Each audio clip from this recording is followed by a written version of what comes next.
হ্যাঁ, ব্যারিস্টার সুমন আজকে বলেছে তার ওই মহল্লার মধ্যে অন্য ধর্মের লোক অন্য ধর্ম গ্রহণ করতে পারবে না। নিজের ধর্মকে আগে শ্রদ্ধা করতে শেখো। নিজের ধর্মকে যদি ভালো না বাসতে পারো, তুমি অন্যের ধর্মকে ভালোবাসতে পারবে না। আজকে নগদের নিউজ আমি নিজে দেখেছি, দাঁড়িয়ে সে বলতেছে। ব্যারিস্টার সুমন একজন মুসলিম ঘরের সন্তান, কিন্তু তাকে মুসলিম ধর্মের পাশাপাশি হিন্দু, বৌদ্ধ এবং খ্রিস্টান ধর্মের মানুষরা ব্যারিস্টার সুমনকে যে এত পরিমাণ ভালোবাসে তা আজকের এই ভিডিও না দেখলে আপনারা কখনো বুঝতে পারবেন না।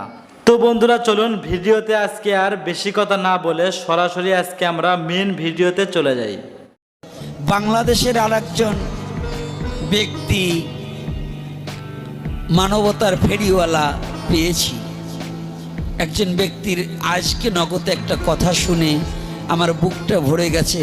পার্লামেন্টে যদি এরকম দু একজন ব্যক্তি থাকতো, তাহলে সমস্ত জাতি, সমস্ত মানব জাতি শান্তিতে একটু থাকতে পারত।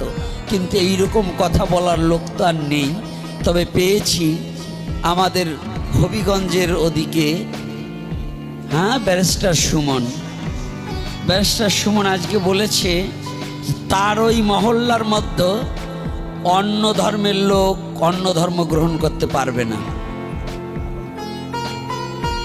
নিজের ধর্মকে আগে শ্রদ্ধা করতে শেখো। নিজের ধর্মকে যদি ভালো না বাসতে পারো, তুমি অন্যের ধর্মকে ভালোবাসতে পারবে না। আজকে নগদের নিউজ আমি নিজে দেখেছি, দাঁড়িয়ে সে বলতেছে যে সে ডাইরেক্ট বলেছে যে ধর্মান্তরিত হওয়া এইটা যাবে না।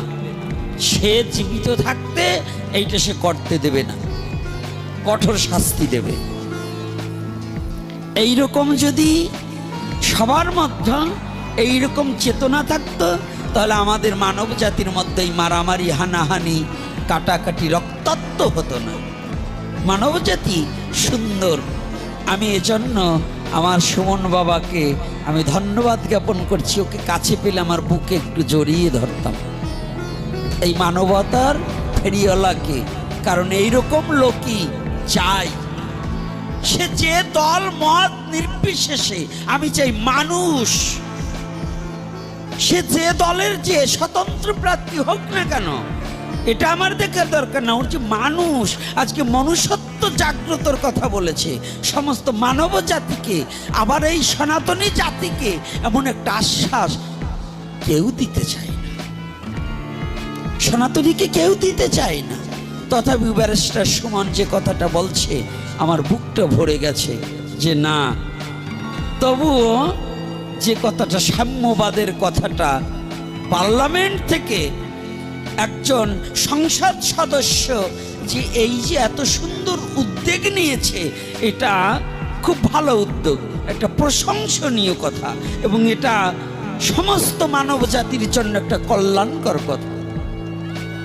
কি না কি আপনারা কি বলেন? এটা কি ভালো কথা নয়? এজন্য সে কি আমাদের কাছে একটা সম্মান পায় না? সে আমাদের কাছ থেকে একটা আশীর্বাদ পায় না? এজন্য প্রাণ ভরে আশীর্বাদ করবেন। আমিও তাকে আশীর্বাদ করি, এবং আমি পেলে আমার বাবা সুমনকে আমি একটু বক্ষে জড়িয়ে ধরতাম, এই মানবতার ফেরিওয়ালার কারণে। সবাই তো শুধু দল আর বল বাড়াতে চায়, কিন্তু মানুষের চিন্তা তো সবাই করতে চায় না। তো বন্ধুরা, অন্য ধর্মের মানুষের মুখে ব্যারিস্টার সুমনের প্রশংসা শুনতে আপনাদের কাছে কেমন লাগছে অবশ্যই কমেন্ট বক্সে কমেন্ট করে জানিয়ে দিন।